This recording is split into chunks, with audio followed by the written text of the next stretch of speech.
Quel récipient choisir pour la cuisson des aliments? Une poêle ou plutôt une casserole? Et surtout, est-ce que la forme des récipients a une incidence sur les propriétés nutritionnelles des aliments? Le choix du récipient de cuisson est déterminant pour respecter les propriétés nutritionnelles des aliments. Tant les matériaux que les formes influencent la cuisson. La forme d'un récipient peut parfois améliorer la préparation ou au contraire l'altérer. Dans cette vidéo, nous verrons à quel point choisir une forme plutôt qu'une autre permet d'atteindre des objectifs nutritionnels précis. En pratique, nous pouvons choisir la forme du récipient de cuisson selon l'effet sur les organes que nous voulons atteindre.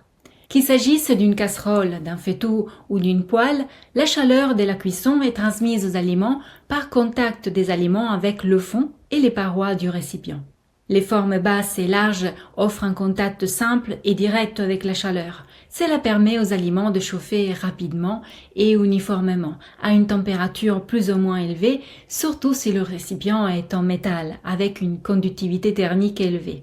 Les grilles, les plaques, les casseroles basses et les poêles avec une surface plane utilisent le bord uniquement pour éviter que les aliments ne sortent pas du récipient. Dans ce cas, le bord n'a pratiquement pas d'incidence sur la cuisson, car c'est surtout le fond du récipient qui transmet la chaleur. Ces récipients qui sont bas et larges favorisent une évaporation rapide des liquides, évitant ainsi la cuisson par ébullition. Ils sont parfaits pour faire des grillades, frire, glacer, dorer et faire sauter. Ils conviennent donc pour des cuissons très rapides. Les casseroles un peu plus hautes, dont les parois font environ la moitié ou 2/3 du diamètre, conviennent pour préparer des soupes et des plats mijotés, qui nécessitent une température constante et prolongée, sans zone de surchauffe.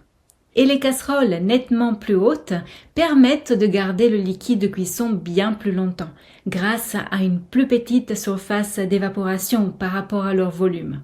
Dans ce cas, la cuisson se fait dans un liquide, généralement de l'eau, qui transmet la chaleur aux aliments. Par conséquent, les parois ne participent pas directement à la transmission de la chaleur et il n'est donc pas nécessaire d'utiliser des matériaux très conducteurs. Cependant, les casseroles à bord haut ne favorisent pas une cuisson rapide. La température monte plus lentement et les aliments ne se déshydratent pas. Le temps de cuisson peut être même très long, ce qui risque de dégrader le pouvoir nutritionnel des aliments.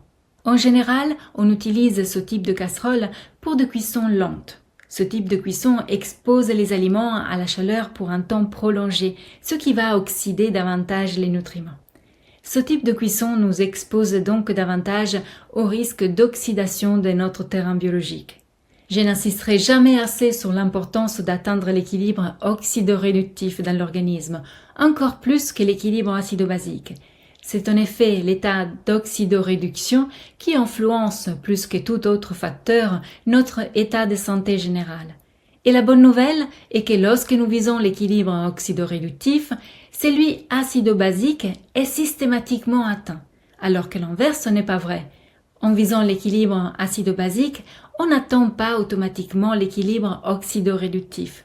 Je vous laisse méditer sur ce principe et n'hésitez pas à poser vos questions dans les commentaires. Lorsqu'on cuit les aliments dans un liquide, ils s'imprègnent d'eau au lieu de se déshydrater légèrement comme ils devraient faire pour favoriser une digestion optimale.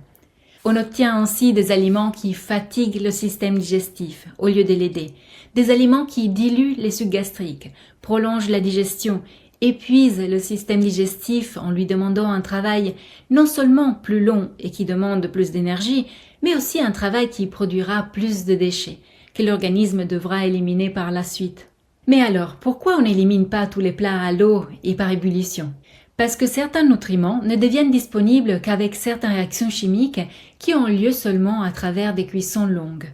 Je pense par exemple à la gélatine dans le bouillon de certains morceaux de viande, comme on faisait autrefois.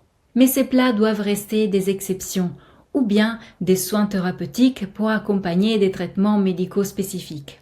L'alimentation, lorsqu'elle est bien utilisée, vient aussi soutenir d'autres traitements en accélérant leurs effets, ce qui, parfois, permet de réduire la posologie de certains médicaments. N'oublions pas qu'un aliment, selon le type de cuisson choisi, peut avoir des effets différents sur les organes. Il peut venir les stimuler et les soutenir, ou bien parfois il peut les ralentir jusqu'à les bloquer. Vous avez peut-être remarqué que parfois, les personnes ayant des troubles gastriques évitent spontanément les aliments bouillis ou mijotés.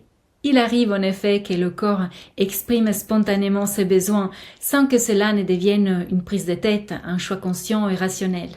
Les appétences et les aversions alimentaires sont là pour nous guider dans nos choix alimentaires selon les besoins des organes.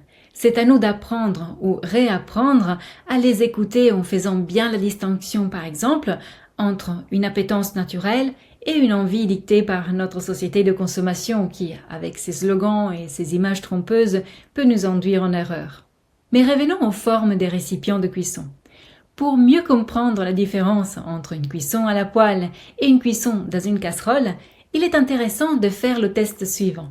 On va prendre d'un côté une poêle au fond plat et les bords bas et évasés, de l'autre côté une casserole au fond plat légèrement plus petit et avec des bords bien plus hauts et droits. Dans les deux récipients, on va mettre la même quantité d'huile d'olive, de tomates et un peu d'ail, comme si nous étions en train de cuisiner une vraie recette. Je m'excuse car pour l'instant je ne peux que vous mettre des photos, mais bientôt je pourrai filmer en direct chaque geste en cuisine. Abonnez-vous à cette chaîne pour ne rien manquer. On obtient donc deux plats aux apparences similaires, mais aux propriétés très différentes. D'un côté, la cuisson à la poêle favorise le travail du foie, car l'eau s'évapore et l'aliment cuit rapidement en se concentrant.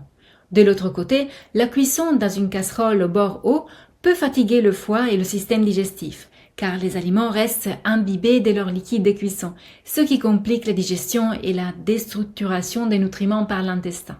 La digestion en résulte donc plus longue et plus difficile. La forme des récipients de cuisson est donc très importante, selon l'objectif recherché, tout comme le matériau dont ils sont faits. Dans la prochaine vidéo, nous parlerons des matériaux, inox, cuivre, terre cuite et aussi des poêles en fer. Abonnez-vous à cette chaîne pour ne manquer aucune vidéo.